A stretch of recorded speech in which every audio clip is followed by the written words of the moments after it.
All right, it's a couple minutes after 1, so I think we'll go ahead and get started.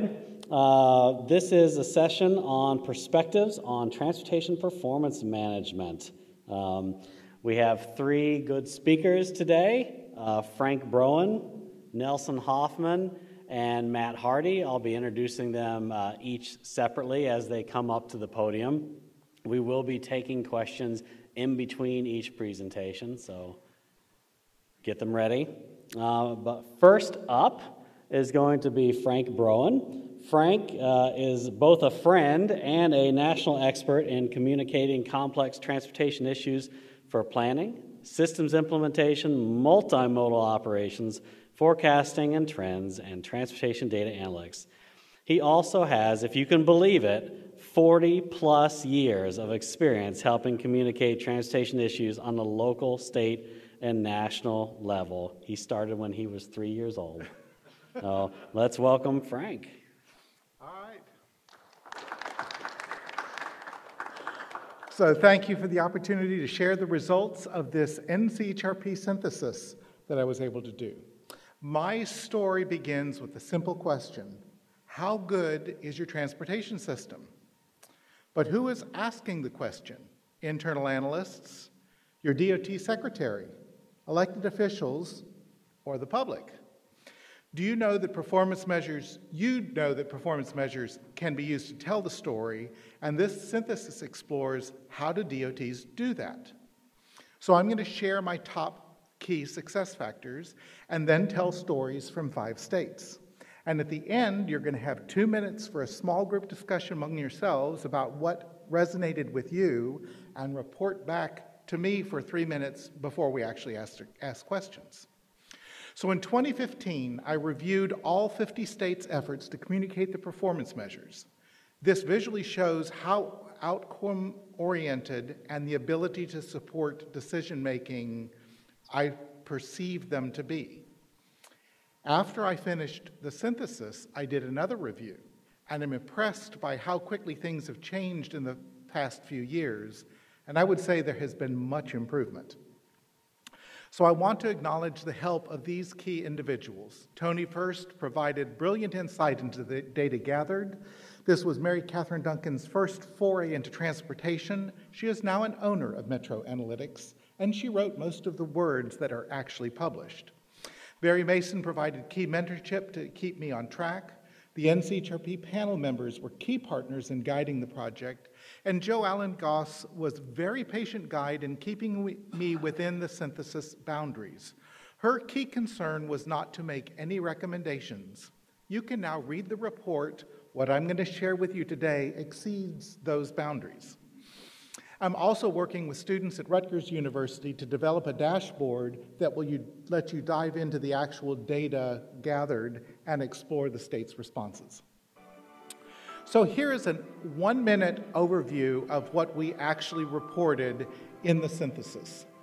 That the key takeaway is simply tell a performance story with visualizations that resonate with your audience.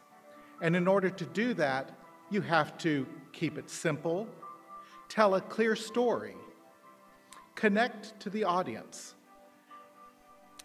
And simplicity is effective, but it is hard. That data has to be transparent, that you have to be able to connect with your audience so that they can see and remember the information, to tell a clear story which is more than simply reporting data, and that leadership matters.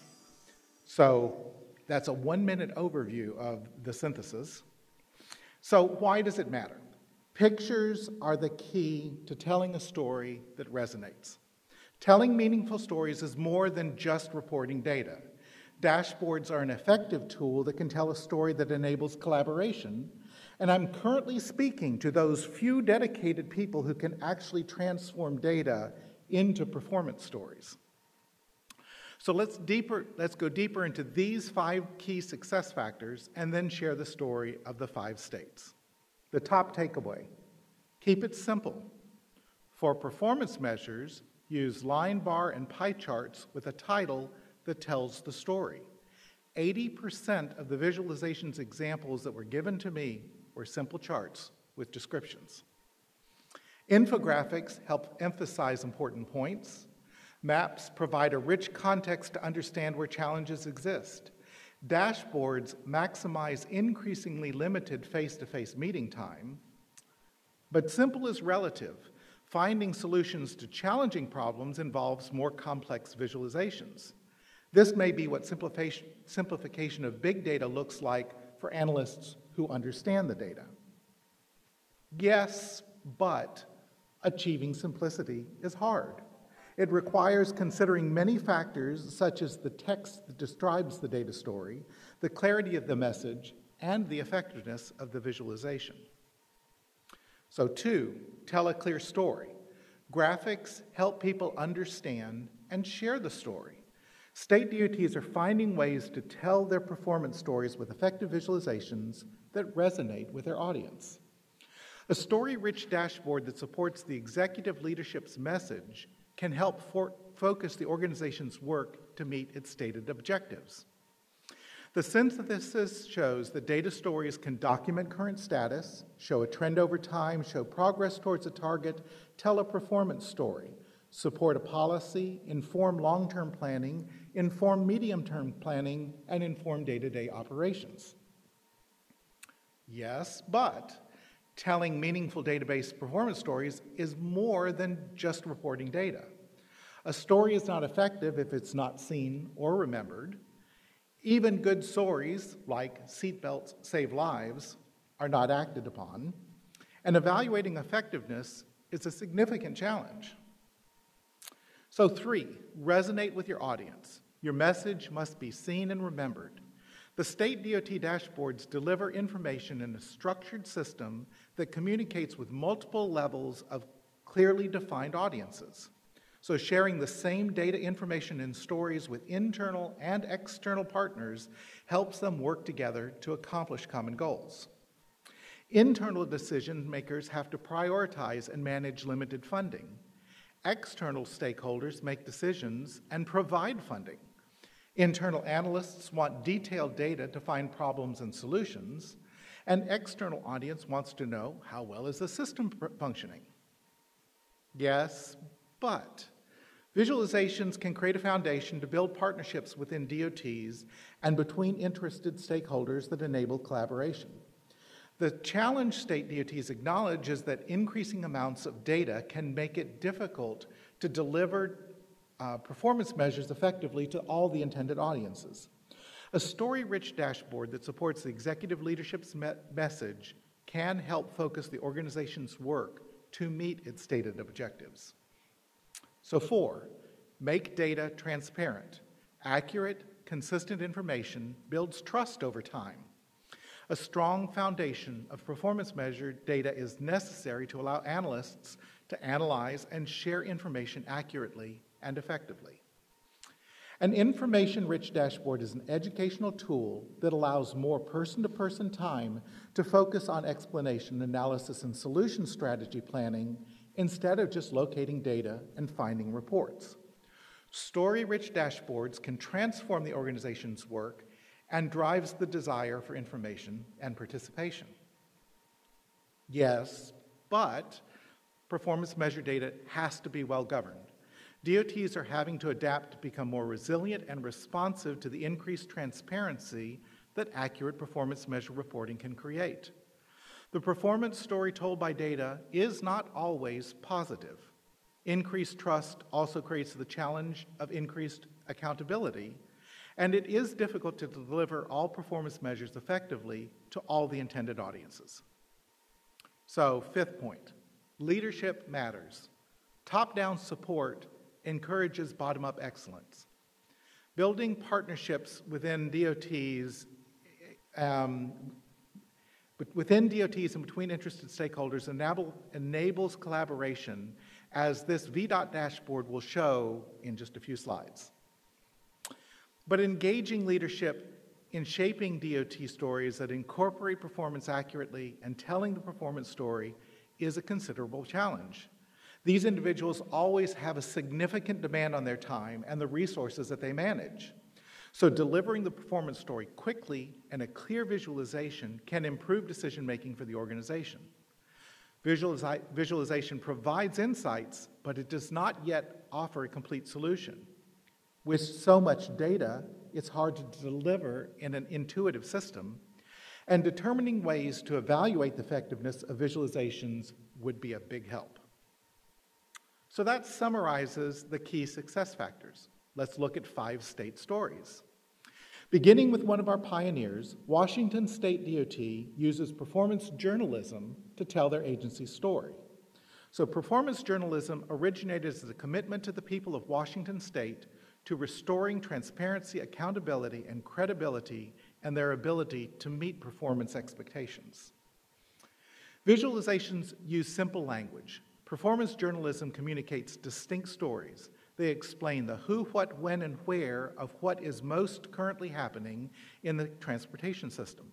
They're designed for the general public, and they transparently tell the stories based on facts. The purpose is to inform decisions regarding where to allocate resources best and what efforts would be most effective. Virginia DOT's dashboard makes a clear impact. Virginia DOT has successfully used dashboards to communicate performance measures in construction projects, safety, and road conditions. 20 years ago, only 20% of projects were completed on time. This dashboard image shows that it's increased to 89% because they created a dashboard and everybody could see, including the contractors, what the numbers actually were. So VDOT staff successfully created visualization tools, performance measures that identified real-world problems. Building on their experience led them to further innovation in visualization that assisted in solving them. The primary goal is simplicity. If a visualization is designed to communicate data in a manner simple enough to be understood by the general public, then it's an effective information tool for anyone who may try to use it. Florida DOT has defined the most complete set of multimodal mobility performance measures. So Florida DOT built their partnerships within the transportation system using the digital FDOT sourcebook. These visualization tools are currently being used to increase safety and efficiency in all modes of mobility for auto, bike, pedestrian, transit, aviation, and marine, and it visualizes data for both people and good movement. The sourcebook was created to respond to the customer's requests for data availability in a readily accessible and usable form. This allows previously inaccessible data to now be used to increase mobility across multiple modes from the local to the state level, and it broadened the constituency of those who can benefit from this information. Utah staff transformed the Strategic Direction Report into a dynamic living document to tell the Utah performance story through a top-down and bottom-up collaboration. With the support from leadership and strong data management, the Strategic Direction website emphasizes the mission of UDOT in a logical, general to specific way. All visualizations tools must be able to present relevant data in a form that clearly and simply communicated the most significant point or performance story in the most effective, direct manner possible. Start with the mission, vision, values, and strategic goals. Tactical measures and metrics provided 16 specific performance measures. Nested dashboards required analysts log in to access, and then regional dashboards provided consistent, detailed data. So the website represents the goals, work, and needs accurately and transparently makes it easier to identify and solve problems. Arkansas DOT followed the leader to lead by example. With strong support and direction from leadership, a small staff has produced an impressive dashboard focusing on traffic safety and bridge maintenance. The bridge data dashboard has made it exponentially faster to identify where and when specific bridges need to be replaced. And the goal of the Crash Analytics Dashboard project is ultimately to show the location and severity of every crash throughout Arkansas. The Bridge Data Dashboard has both internally and externally facing tools. And the Crash Analytics Dashboard can be filtered and visualized from the general to the increasingly specific. Internal tools display complex data and visualizations, and public tools reflect increased attention to clarity and simplicity. So the Arkansas DOT modeled its approach on the success of other states, particularly Utah. The tools are increasingly being relied on by stakeholders, so they're proceeding to create tools that are accurate, transparent, and consistently maintained. So those are my top 5 success factors and stories from the states. We want to hear from you. What resonated with you the strongest? What are you doing well? Where could you improve? So you can actually get up and you've got 2 minutes to talk with somebody else right now and share, what your idea is. So some of you are going to have to stand up and move. Sorry about that, but you have 2 minutes.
One minute.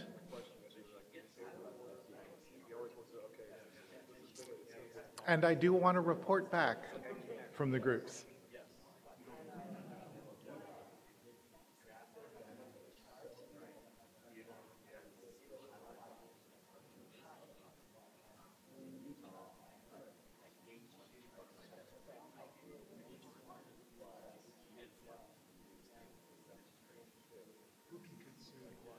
Thirty seconds.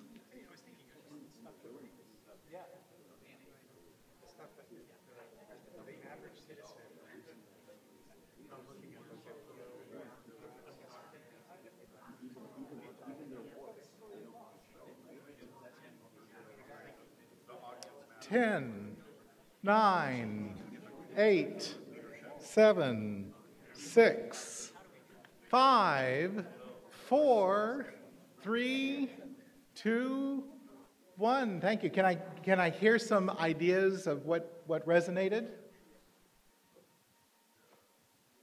We like the flexibility of tools to work for different audiences.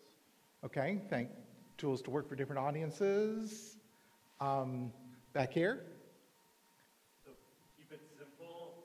I don't know if engineers can do that, so maybe get outside. Very good. Simple is good, but it is not easy. We were actually going to say keep it simple as well, just because, it's straightforward messaging. That, like I said, not easy to get that right. Amen. Back here, this group. There was a lot of discussion back there, so.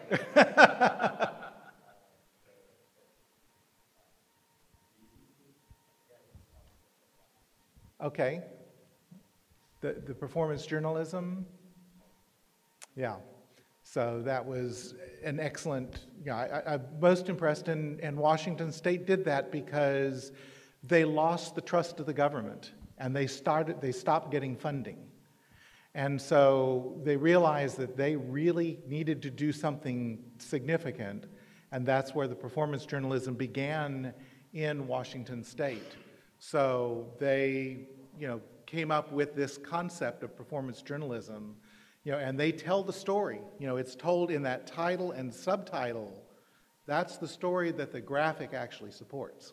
So any questions from you that you'd like to know?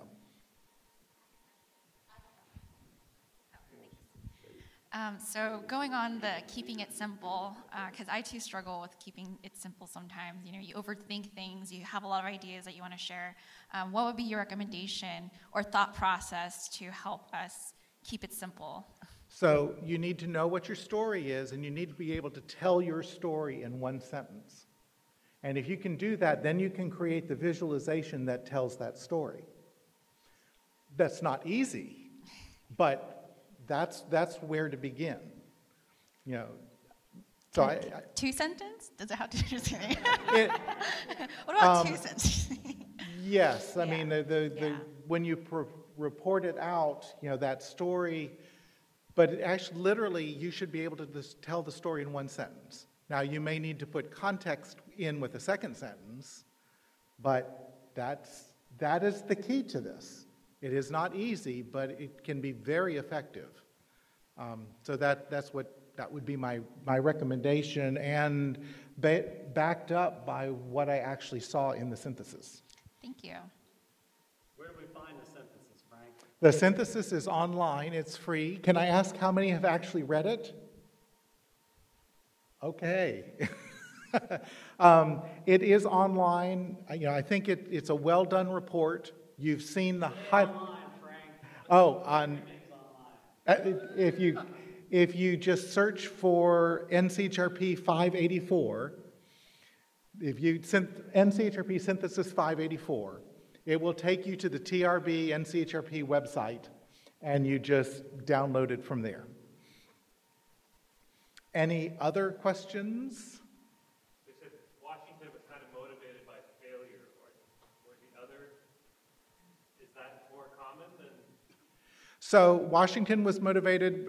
Virginia, their projects were not coming in on time or under budget. When he asked the contractors, they said, we're trying to do the very best job that we can.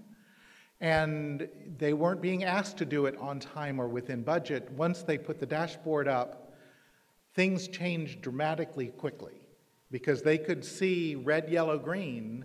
The contractors didn't want their name shown in red. And so they worked really hard to make that shift happen. There are some states that Florida DOT's mobility performance measures are something they worked for a decade to put together. And they had all of this wonderful data that was published in a PDF. And the users said, but I want to see my state. I want to see my city. You know, I just want to see my area of data. You've got it. And so they created a dashboard to be able to deliver that subset of information to them. Arkansas's story was, you know, pretty impressive that it was a small group of people who said, well, we want to create a dashboard. So Arkansas's got all of their crashes shown. There are states that I can go to that they may have that data, but I can't see it.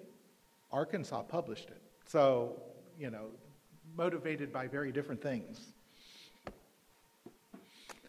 Any other questions? While we swap laptops here. Thank you, Frank.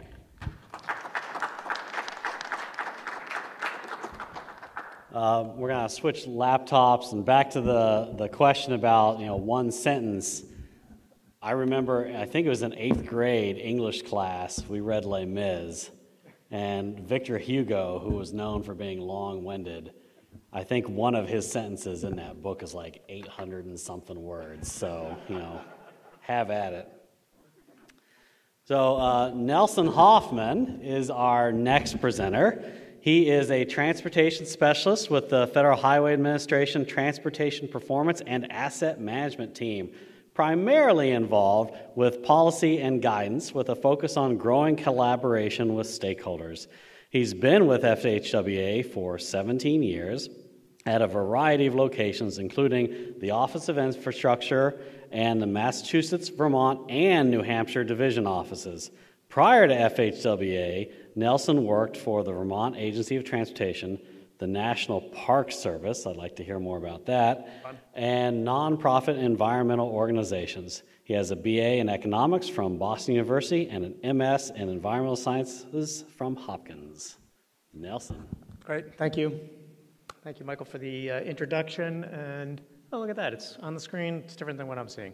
Okay, so great. So I work for Federal Highways in the Office of Infrastructure, but I will say, so I'm on the Transportation Performance and Asset Management team. And so for folks who have been around for a while, there was, for one time, the the Transportation Performance Management, the TPM team, and then the Asset Management team, separate teams, and we're now a combined team as a Transportation Performance and Asset Management team with the intention of better integrating what we've been asking the state DOTs and MPOs to do, which is to better integrate their performance management, compliance, and implementation with asset management and the requirements that fall under asset management.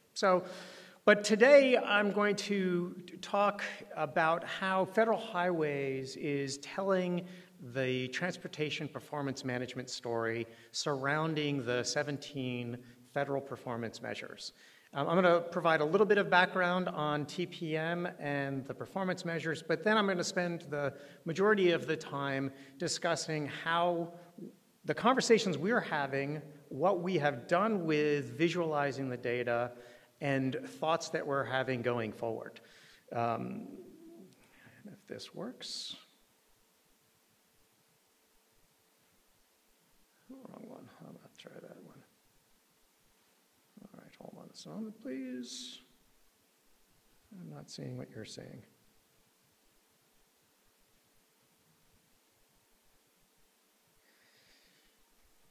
All right.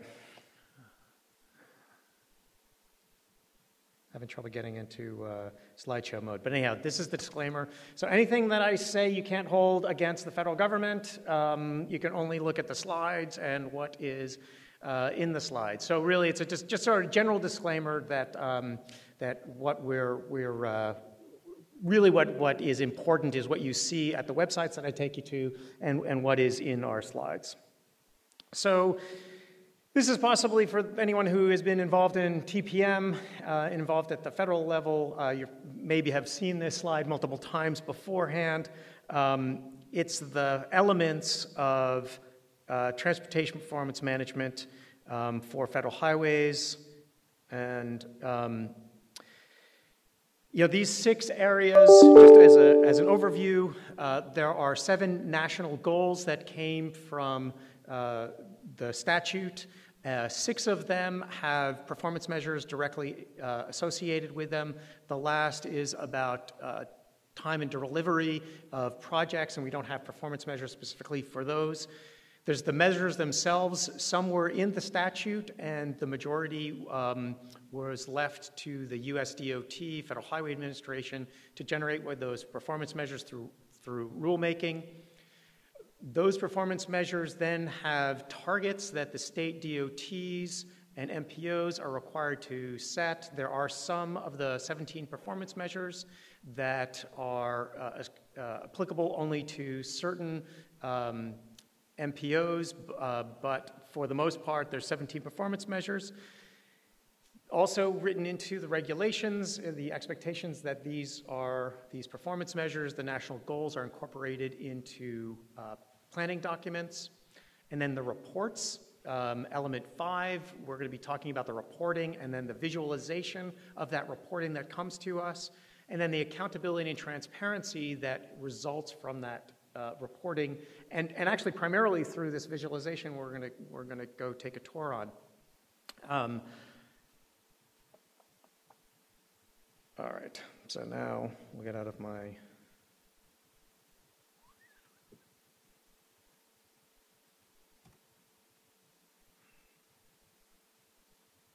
we're gonna cheat. We're just gonna go right there. Okay, so this is the Federal Highway Administration Transportation Performance Management website. There's tons of information here, and we're going to spend most of our time here. And I know that this is not really visualization because it's just really just written reports, but there's lots of information provided, especially in this area of guidance. The most popular location on the TPM site is actually the timeline, and in some ways, this is something that we could certainly come up with a better plan for visualizing, because this is the most popular location when we track who comes to our site and when and what they're looking for. It's a timeline that's pretty clunky, and it's just a table, and I think it's now up to a 37-page document that really actually keeps people from certainly wanting more than they're getting, because we don't have some great visual for folks to get at. So that's one of the things that we're thinking about, is how do we make this timeline a little bit more dynamic and provide the audience specifically what they're looking for. So I'm going to take everyone to the State Performance Management and Reports site. So just a little bit more background on TPM. So there's the 17 performance measures, and it was quite a success for the state DOTs and the MPOs to use this set of calculations for the performance measures, use the required specific data. And this is the one location where all state DOTs have used the similar data to provide information both to their stakeholders and partners, and then to report that to federal highways. We're going to take a look at the 17 performance measures as displayed here. At federal highways, 5 of the performance measures, the first 5, the safety performance measures, that's managed through a different office at federal highways, the Office of Safety.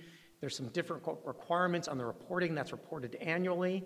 The 12 below, which are referred to as infrastructure condition, and then also system performance, that's reported through our office through the performance management form. And as the introduction to this gathering, this session is that we're coming to the end of our first performance period, which is a 4-year performance period. The PMF, the performance management form, where state DOTs are reporting, actually opens on Monday. So that's the final report. They report 3 times the performance period. That's the final report for this first performance period. So we'll be updating these slides coming in June. So I'm taking us to Massachusetts, and this is how we are telling the story. And we're telling the story really of the 52 state DOTs, right? So the 50 states, including DC and Puerto Rico. And we have a similar layout for each of the state DOTs. Massachusetts, because of applicability, there's all the 17 performance measures here. We've broken them out into 4 tiles, which cover the majority of the performance measures. And then scrolling down to the bottom, we have information that is applicable to urbanized areas that we have the additional performance measures included there. So I'll just show you how we are sharing this information. And this is all information that has been reported to federal highways, either through the Office of Safety, the Highway Safety Improvement Plan, the HSIP plans on an annual basis, or through the PMF. So this comes to federal highways through the PMF. There's 5 performance measures. We are displaying this data. And the important piece here is including the actual condition and then the targets that the state DOTs are setting. One of the things that we've been having conversations about is what does this graph say? This graph is not displaying 0 to 390, right? So the axis goes from 330 to 390. This is the number of fatalities, and it's showing very dramatic shifts in from year to year. These are 5-year rolling averages is how these are computed. But it is actually showing the changes over time. That's the annual condition that Federal Highways is computing and providing. And the square, blue square is the targets. Is the rolling average, and the targets are in the pink triangles. And so the idea is to provide the comparison between the actual annual, the rolling average, and then the targets, and then how are the state DOTs, how are they meeting those targets? What is the message that they are saying with those targets? So we also provide information on the basis for the targets. And this is provided in each of the areas so that there's more information than just the visual to provide the justification for why the state DOT has chosen the target. However, also written into the regulation are decisions on did the state make their targets, and there's an assessment that is done that provides for the safety performance measures, it's a target assessment. For the other performance measures, we refer to it as a significant progress determination. And also provided on the slide, on the website, is a table that shows which targets were met, which weren't met, and then listing the consequences in another table. And this is, again, going back to that dial that I showed before. So this is the culmination of the reporting and then the transparency and the accountability. The expectation is that you can move through the nation and look at each of the states and make and understand where the states are in relation to their targets and the actual conditions. Excuse me. Just going to, we were just looking at Massachusetts. Now we're in Colorado. Here's the target assessment for Colorado and whether they made significant progress or not. But that's not the only information. I'm just sharing this information, showing this just so that we can provide some context as to what we're required to report and what the states are required to provide to us. So this visualization, this dashboard and reports, we have safety, infrastructure condition, which is pavement and bridge performance measures, set up with the same format. However, because of the maturity of the data that we've been collecting, unlike the safety performance measures, we've got less data, and so not as many data points and references in our visualizations.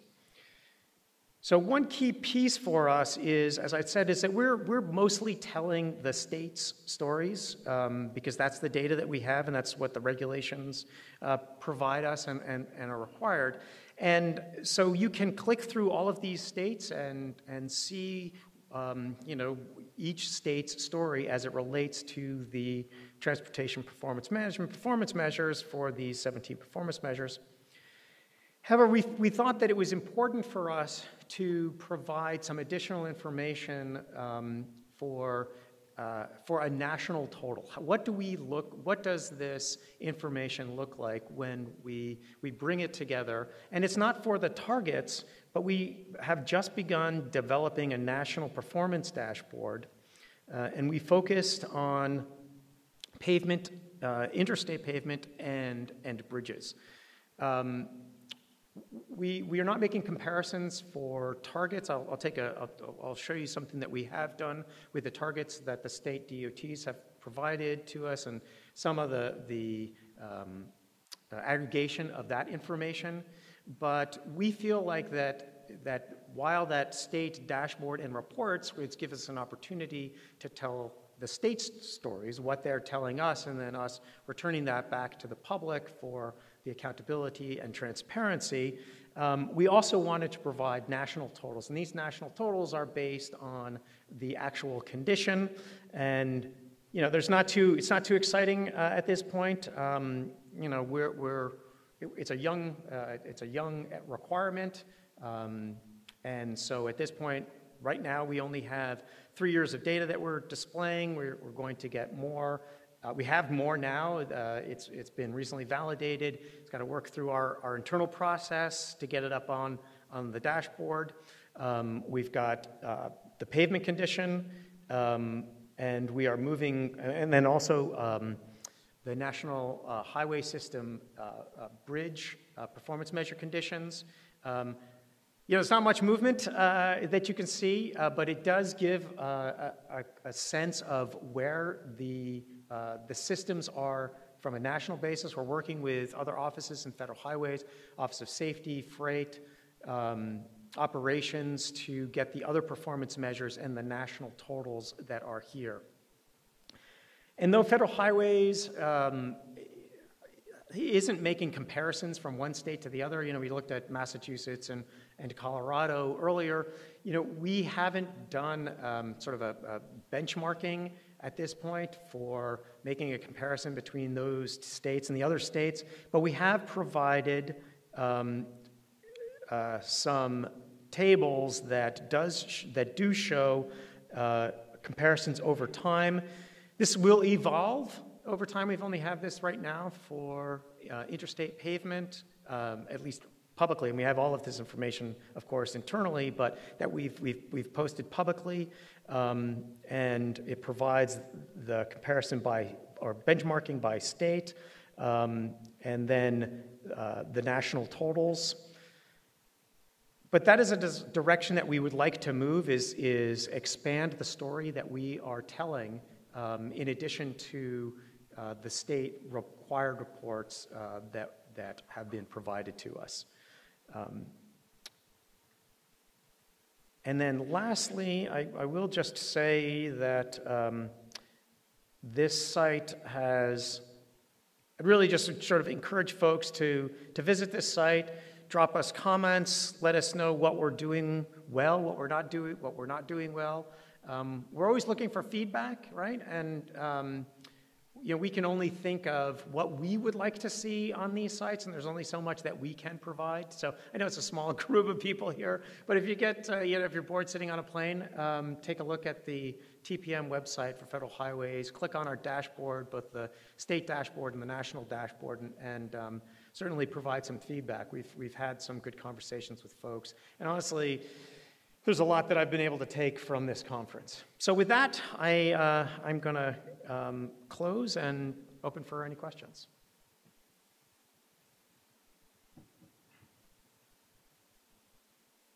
I have some questions. Okay, Michael. So you showed us a lot of stuff. Yep. What do you want to do? If you had an unlimited budget, Right. what would you like to do with these performance measures? What would you like to create? What the attorneys will let me do. No. So Michael, jokes aside. So honestly, you know what? I think that it's interesting because we do have that conversation in our office, right? And I think it really, much of it comes to what story are we telling with this data that is beyond just, and if anybody from the state DOTs, we very much appreciate, I know you have to appreciate all the effort that goes into reporting to Federal Highways, right? But we would like to come up with ways of taking that information and telling the national story. So how do we, and that's where we are going with this national dashboard. And Michael, that took quite a bit of effort and conversation to go in that direction and get agreement. And it's not as if we are mostly interested in doing benchmarking or saying, one state is better than the other. Because what we would want to do is we want to tell a national story. We want to make this transportation performance management the strategic tool that is used for making decisions. And we want our site to participate in that and contribute to that through a national story that the states can use to help them tell their story. So, what are some things you've wanted to do but have been unable to do because of the attorneys? Does anybody have a microphone on? No. This isn't being recorded, right? Okay. Someone can edit it, though. No, that is jokes aside. Actually, I got to say, jokes aside, we have actually been able to move forward with, I mean, really, the national dashboard is something that we are very interested in doing, and that is a direction that we've been able to go in that direction. So we have been able to move in that direction. So. So do you expect the infrastructure bill to be reflected up here at some point in time? You know, the actual projects that are, there's a lot of money put into building, into fixing bridges. We should see changes in the future? Well, that's, so the expectation with performance management is that we have an actual condition and there's a target set, and the target is based on where the state DOT or the MPO expect to be within the 2 or 4 year target period. And the way that they are expected to be there is hopefully as a result of investment decisions that they're making that manifest themselves through projects, and that, yes, it's state DOT's decisions and MPO's decisions, but if their expectation is to make an improvement in one of these performance measure areas, that those the money will follow, the projects will follow, and they will be able to achieve their targets through those investments. And so the increase in funding for that should be reflected in the improvements. So. Any other questions? Is there a question over here? No. Well, how do you ask people to set a target of fatalities higher than 0? Shouldn't we all be focused on 0? And that's kind of an optics question. And of course, the attorneys say that the rule says you have to set a target. But I know in Florida, the state end up setting 0.01 so they could enter it into the reporting tool, but it's going to take a long, long time to get there to recognize that. Right. But it's an optics thing. I'm Yep. just curious if there's any thought about an explanation so that the media loves that. Oh, you targeted, X number of deaths. How can you say you're trying to improve it? Yeah, so I got to say, so that is, it's a good question. Well, first of all, Federal Highways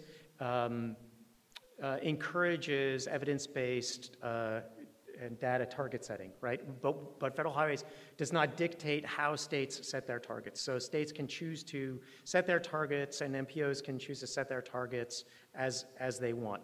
The safety performance measures and establishing a target is from an optics standpoint probably the most challenging part, because to set a target where you're targeting a certain number of deaths, right?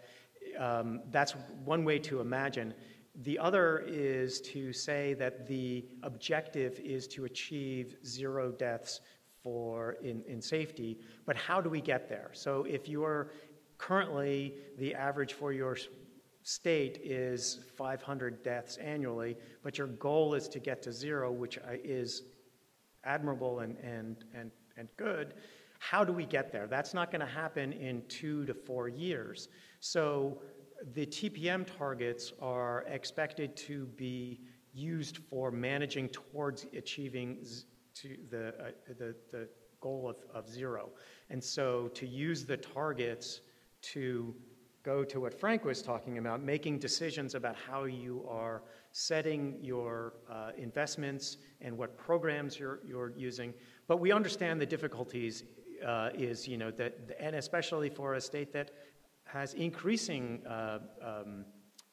targets for safety areas. And so we understand the challenge of that. And I think that really the best way for all of us would be increased understanding of what the transportation performance management program is about for both state DOTs and the public. So.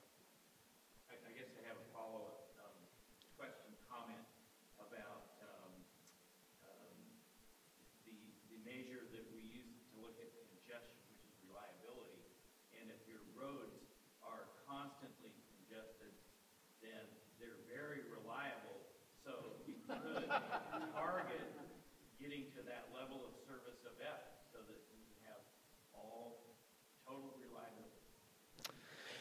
Yeah, yes, so, right, I mean, yeah, you know, the performance measures aren't perfect, the interpretation of them isn't perfect, and it can have unintended consequences, so.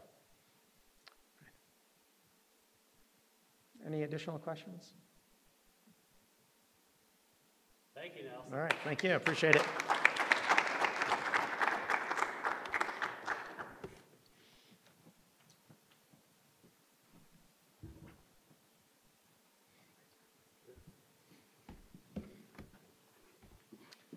This is going to be our final laptop change up here. Before Matt Hardy steps up, just want to make an announcement.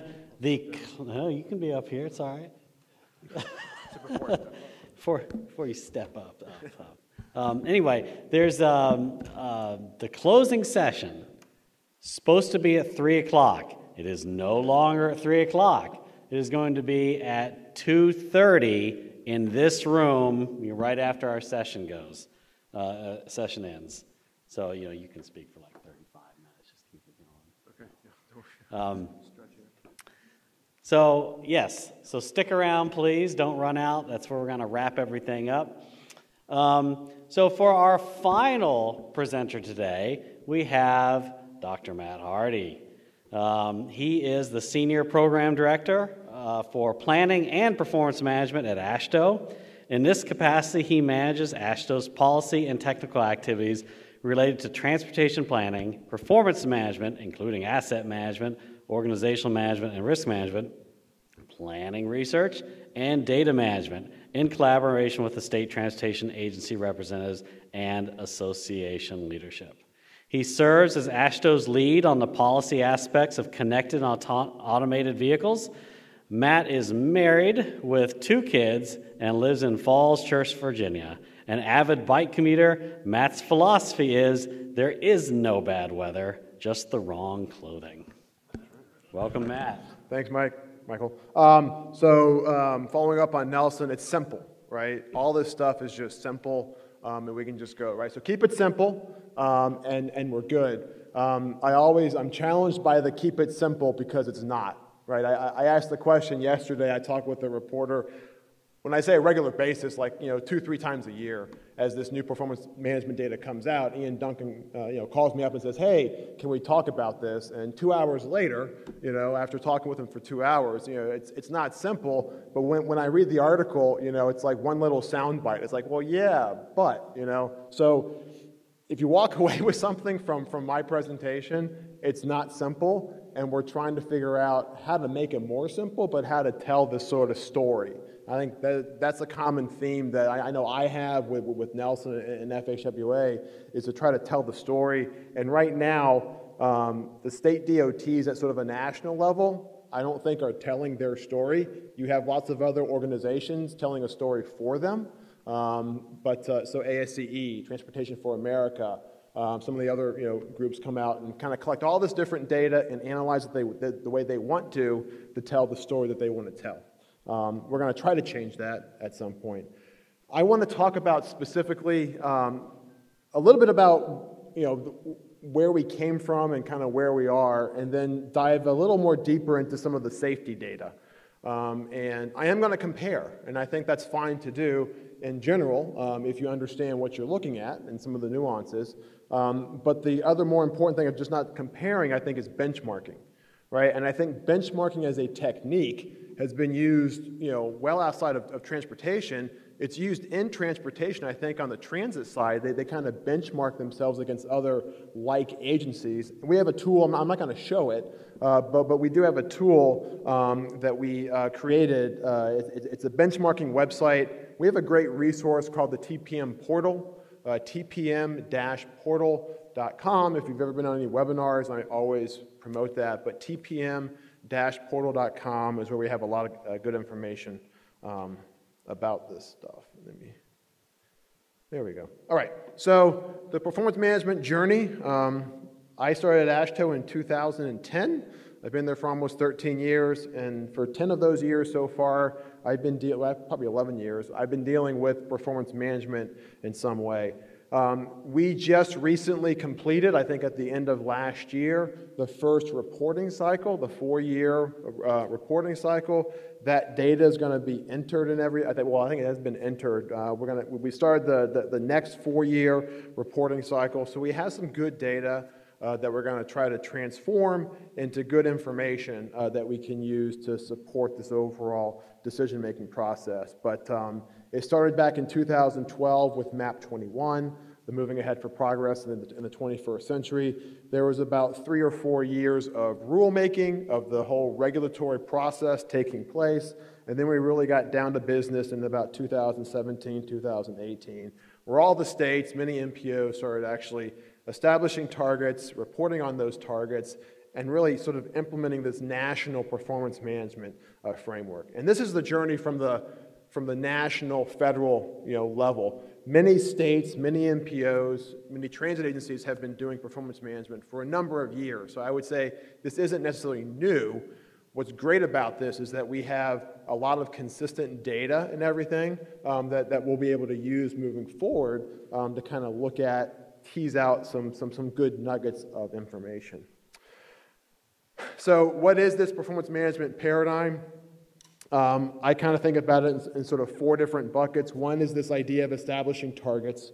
And if we think about performance measures or performance management, back when I was in undergrad, I remember the class that I took in civil engineering. We learned about mission, vision, goals, objectives, and targets and everything.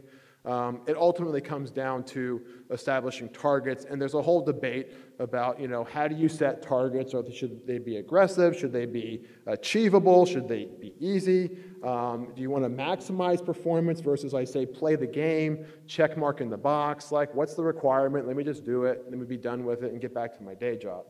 So establishing targets is an important part. We have a number of research reports that have come out. One is called Establishing Effective Targets. That's recently been finished through NCHRP. The other one is Making Targets Matter. So those are 2 important. When it comes to target setting, understanding what the role, purpose, and need of targets are, I think, is critical. I use the term sometimes the magic fairy dust of like performance management. Just because you have performance management doesn't mean you're going to make improvements. You need resources, to be able to make improvements, change the way you do business. And sometimes, for good or for bad, we just don't have enough resources, and that shows up in the targets that we establish. The second one that we've been talking about, communication. How do we tell the story? How do we create transparency? Number 3 is the balance, and what we've been talking about are the federal performance measures, but there's also state performance measures, like when Frank was talking about Washington State. They have a slew of state-based performance measures and VDOT.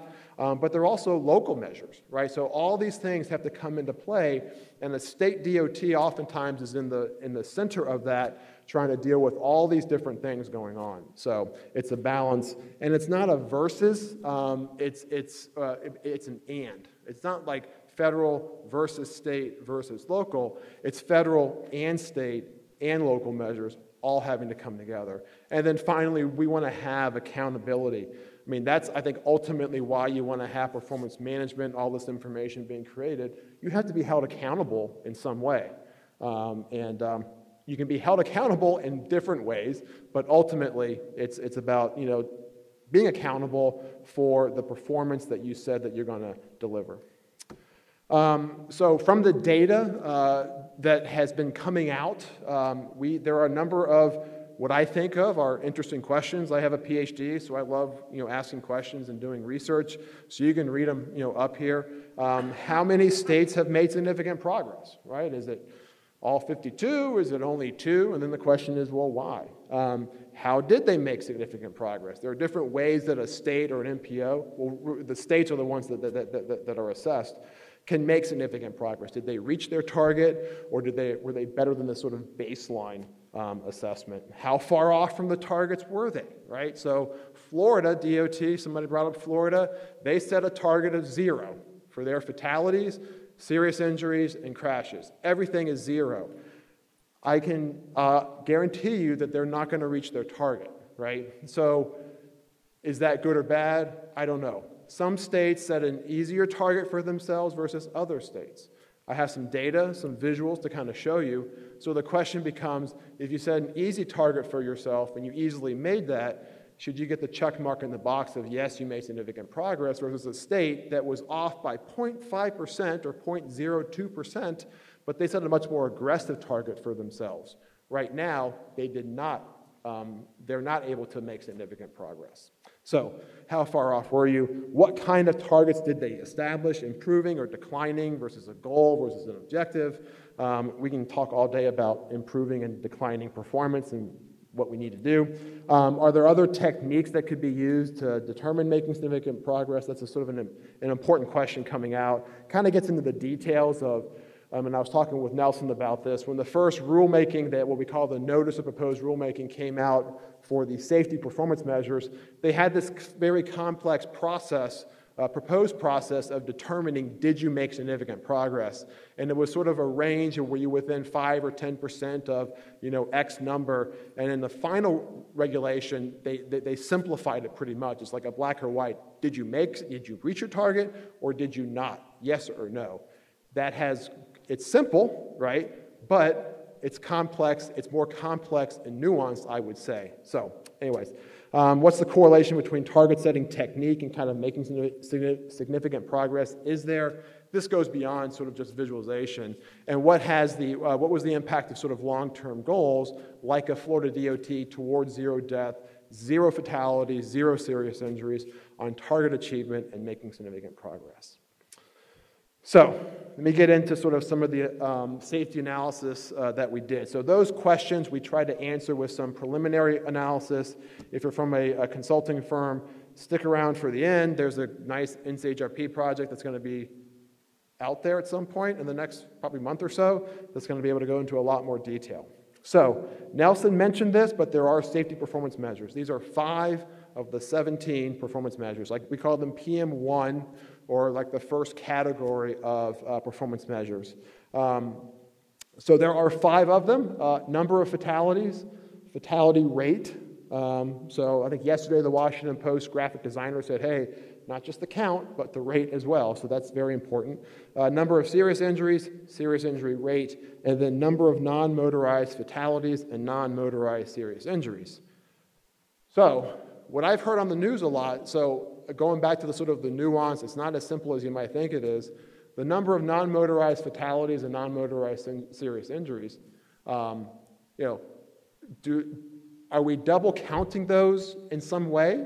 Because you're also counting number of fatalities and number of serious injuries above. It's a subset. So it kind of gets to be a little bit nuanced sometimes in terms of what you're counting, what you're looking at. So this is what the first 3 years worth of data are. So this data, the safety data, again going back to simplicity or nuanced, the safety measures and the safety targets have to be established every year. So every year a state DOT is going to say, this is my target for next year. For the other 2 categories of performance measures, your asset-based measures and your what I call the operational or your system performance, those have like a 4-year and then a 2-year kind of interim update. So safety is a little bit unique and different just because it's done every single year. So the data here shows, simply put, did a state meet their target? And if you wanted to make significant progress, you have to meet 4 out. I have an error there, sorry. 4 out of the 5 performance measures. So clearly the data, if we look at that, is it going in the right direction or the wrong direction? Probably the wrong direction. I would say wrong, right? So in 2018, 27 states made significant progress. In 2020, only 21 states did. So we're going in the wrong direction in general. But we got to sort of peel back the onion and kind of figure out why is that. What's going on with it. So again, 4 out of those 5, you had to make significant progress. So you can also make significant progress in different ways. You can either meet your target or exceed your target, or did you do better than the baseline? I don't have time to go into those sort of complexities there, but this kind of shows, how did states make significant progress? Did they meet their target, the one that they established, or what I call the backstop, did they do better than than a baseline calculation? The conclusion, the number of states declined. Less states needed that baseline assessment to ensure they made significant progress. That kind of gets into, I would say, they're establishing targets better, and they're reaching those targets. I shouldn't use the word better. They're establishing targets that when you do the calculation, they were actually able to meet. If a state does not make significant progress, this is the accountability aspect. This comes from the law.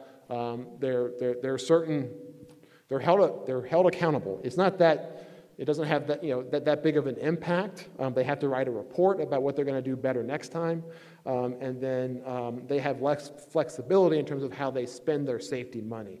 So it's not like they're getting less money or anything like that. This graph goes into sort of the types of targets. I realize that we don't have time to go into them right now, but increasing versus decreasing. It gets into the messaging aspect of it. So if you look at the top there, an increasing means that your safety performance is declining. A decreasing target means that your safety performance is improving. Again, trying to understand what those numbers are to communicate that and everything can be challenging, especially when you're talking with reporters and trying to get those sort of definitions across. So this just goes by each of the actual performance measures, each of the 5, 2018, 2019, and 2020, and kind of what's going on. My conclusion is there's not a lot going. I would say in general, more of the states are, it varies. Fatalities are generally going up in terms of increasing, in terms of performance is going to be declining, more fatalities. Non-motorized is definitely declining in terms of they're going to show an improvement. Part of this gets into their history and their understanding of that non-motorized performance measure. It was a new one for all of the states. It was brand new when it was required. States had never really calculated that or set targets to it, so there's a bit of a learning curve, which is reflected, I would say, in some of this data. State target achievement, how well did they, what percent of states actually met their targets for each of these 5. So again, at that macro level, you have to reach 4 of the 5 to make significant progress, and we're just peeling back that onion. Which of the ones, of those 5 measures are states, meeting at this point? And I think it was so in 2019, 78% of the states met their target for the count of serious injuries. So they were doing really well there. Fatalities, about 50%, and then non-motorized, it's kind of staying the same a little bit. But anyways, are they achieving their target? And then the overall, this is kind of what I want to get into and some of my other visuals gets into. What's the accuracy of those targets? So it's one thing to say that, yes, I made significant progress, I met my target. But if you set a really easy target for yourself, should you get a good grade for sort of setting that target? It's like, I just want to get, a D, right? I don't set a target for my kids in school. I don't set a target of C or D. I set a target of like, okay, A or B, right? And if you reach those, great. So for some classes, it's a little more aggressive, harder for them to achieve. For others, it's, probably pretty easy. But that's the idea here. So again, 5 different targets, 5 different categories of performance measures, and then 2018, 19, and 20 data, and then were you within 2%, 5%, or 10%? And I think what this data shows is that, if we just look at 2020, 33 of the 52 states, including DC and Puerto Rico, are our members. They achieved, their target was within 5% of the actual result was within 5% of the target that they set. I think that's pretty good. 33 of the 52 states.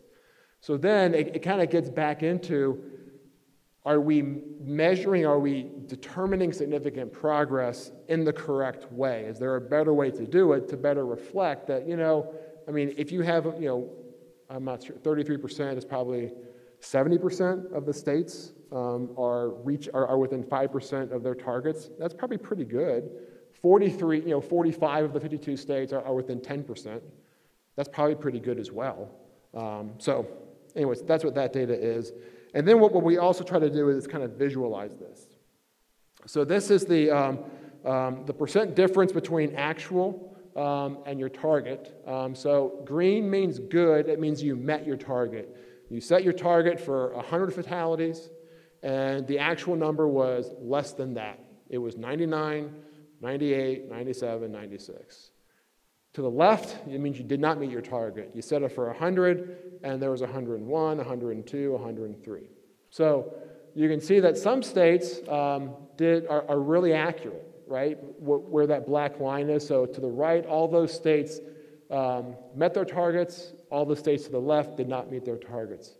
So you have states in there: South Carolina, West Virginia, Utah, South Dakota, Pennsylvania, Nebraska, Delaware, Montana. They're all, plus or minus probably 1%, less than that.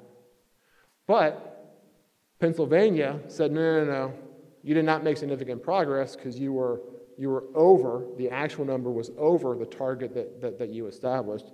And the question that we're asking is, does that make sense? Is that, yes, it's simple, right, a simplistic way of kind of reporting on it, but is that fair to the states in some way? And then you have some anomalies over on the far left-hand side is Florida, which I had to cut the graph off because it was like approaching infinity because it was 0.01%. So you do have some anomalies. So as we move through these 5 slides, you're going to see that black line, I think, move to the left, where you have more and more states are meeting their targets for the other performance measures. So fatality rate, serious injury, the count of serious injuries, the serious injury rate, and then I guess non-motorized comes back. So this is the one where, again, states had the least amount of experience with in terms of calculating, and then how do we determine what that target is. So we're trying to figure out, how can we visualize some of this data to kind of show that, again, whoops, not a Mac person. These states over here, if you're within 10%, plus or minus 5%, or 2% or 10%, should those states be the ones that get credit for doing a good job, while the states over here on the ends, where they set a very easy target that they were easily able to meet, maybe they shouldn't get credit. And then some states are setting very aggressive targets for whatever reason that they were not able to achieve. So I don't have an answer. Hopefully at the end of this NCHRP project that I'll mention, we will have an answer. And then this just goes into some more analysis I'm not going to get into right now, but just more data. And for me, the question becomes, I'm a data guy. I love the analysis, the analytics of it, and everything. How do we visualize this so that we can kind of better interpret it? But it just gets the difference between the actual and the target on average. So that's some of the safety analysis data that I did. That was just as part of my overall day job. So then the question is, well, what's next? We're trying to figure out how to do this for all the different performance measures. So we have some ideas in terms of doing bridge analysis. So this is bridges in poor condition. We can do bar graphs. You mentioned bar graphs, Frank. Or we can do other kind of graphs that visually show what's going on. One of the examples of things being nuanced, and how do you talk about this, are the bridges. So for national performance management reporting, who thinks that this data includes all bridges in the U.S.?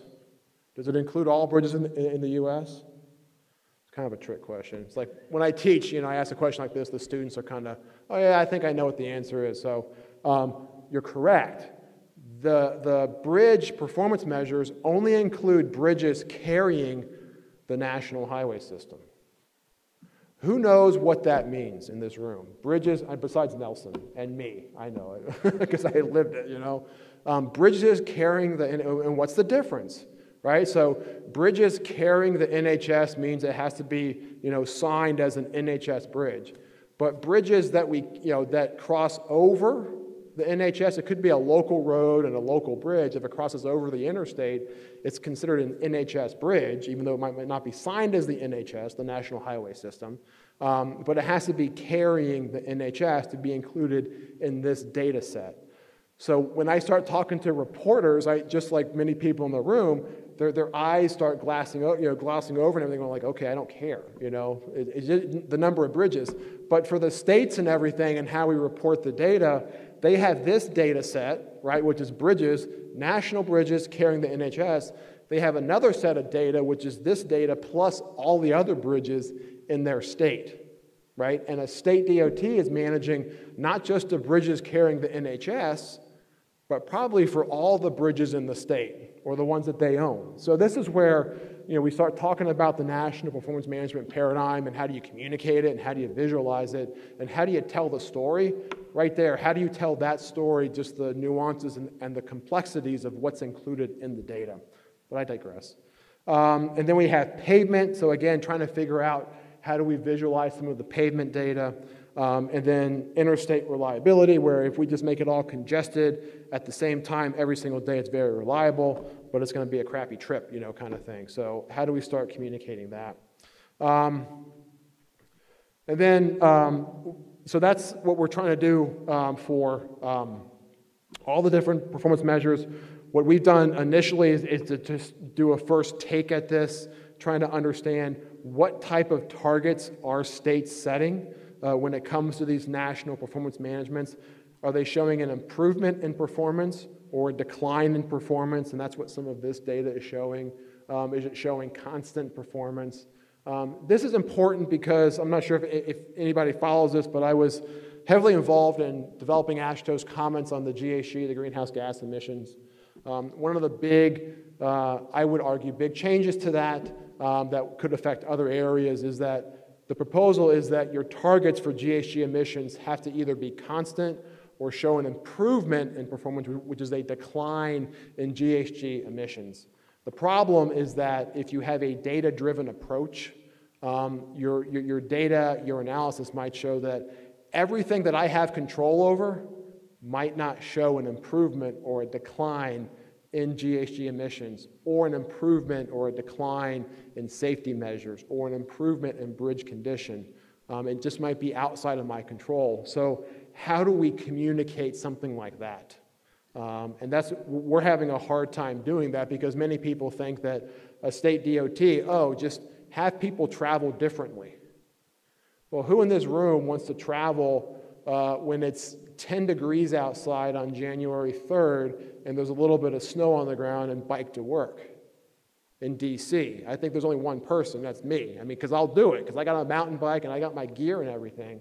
But how do we change behavior like that? And it's not up to the state DOT only. They have a role to play. But anyway, so I'm getting a little on my soapbox. Oh, apologize for that. So we're doing a lot of analysis like this. We're trying to figure out how to tell the story, how to communicate it, because we think it's important to do this.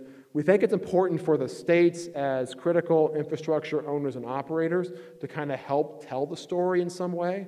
We haven't been doing that. Again, as I said, I think other organizations have been doing that. And we have this great data set now, this National Performance Management data set, that we can use to actually tell the story. We can have some, what I would call ground truth to it. Say, if we can all use this data instead of creating our own, I think that would be good. And these are some of the questions that we're trying to answer at this point, some sort of thought questions. What's the purpose of performance management? A communications tool to report on progress. The idea of resource allocation. What funding, what can I get with the funding that I have, right? So if I'm an elected leader and I say, you got $10 million, how good can the bridges or the pavement be? And I can tell you, we'll go from 70% to 80% or from 70% to 60%. Or it might be, okay, we want all the bridges to be in good condition. How much funding is that going to take? And we can tell you that kind of story. Talk about the flow of funding. Again, go back to simplicity. When we talk about complexities with funding levels and sort of stovepiping of funding and what you can and cannot do, not just with the federal money, but between the federal and the state and the local money and how you can spend money, that gets very complex. Target setting, do we use short-term versus long-term? I think as Nelson showed with some of the bridge condition data, it moved by 0.02 or something like that. These are long-lived assets that take a number of years to sort of show any difference, right? Because you have a number of assets out there, thousands of lane miles of pavement. How do you show that kind of improvement that we're putting all this money into it, but overall performance is just not really changing. But it might mean that instead of having bridges go from fair to poor condition, which is bad because it costs a lot more money to pour money into a poor condition bridge, we're keeping these bridges at fair condition, and it's going to cost us less over time to kind of manage them and maintain them. These are the types of complex ideas that we're trying to figure out. How do we get across and tell with this type of data?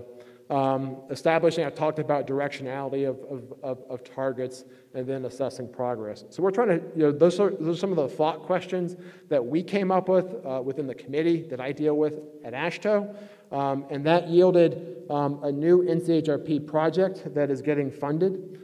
This is NCHRP 08-168.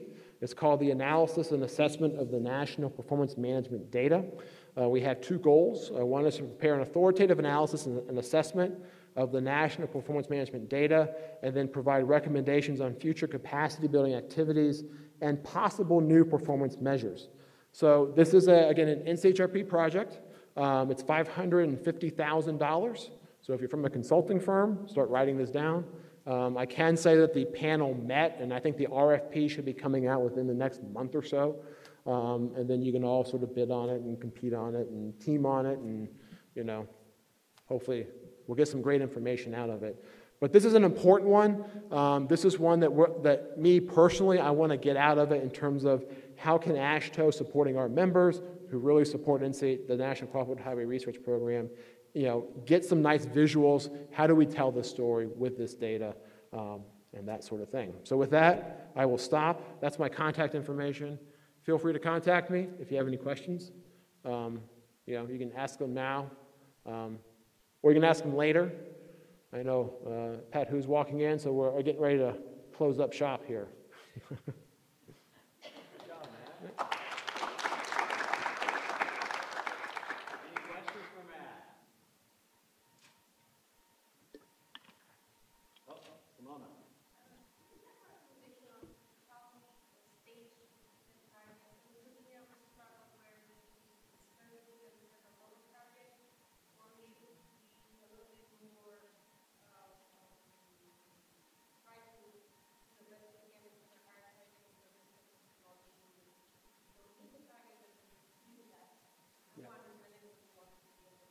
Yeah. So I don't have a recommendation specifically. I will say that one of the reasons why when FHWA, you can correct me, Nelson, put out the final regulations, they said, okay, we're going to assess you on did you meet your target or not. So if you wanted to set an aggressive target, but you weren't able to meet that target, there is this thing called did you do better than the baseline. And that's kind of like a backstop. So if you want to set an aggressive target but you didn't meet it, as long as you did better than the baseline, then you still made significant progress. So that kind of gave states a little bit of freedom to establish aggressive targets. But I think that's a challenging question that we're trying to figure out through the research. How do you do that? And it's not an easy one to answer, and I don't envy you or anybody for trying to sort through that and say, we could set an aggressive target, but what Florida has done, Florida DOT, it was kind of easy for the safety ones. They said 0 for everything, and they knew they were going to take heat for that, and they were prepared with the story in terms of why, right? The reason why we didn't make significant progress is that we believe that we shouldn't try to target for a certain number of fatalities or serious injuries. That's why we have a target of 0, for next year, fully realizing that we probably won't reach that, that sort of thing. So I would say that they had in their back pocket, a story or a reason why they set that target, and they were kind of ready for it.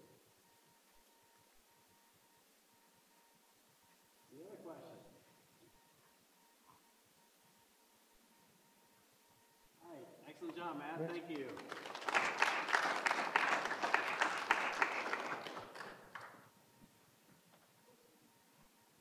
So just a reminder, the closing session is about to begin in what, like 4 minutes, 5 minutes, right here.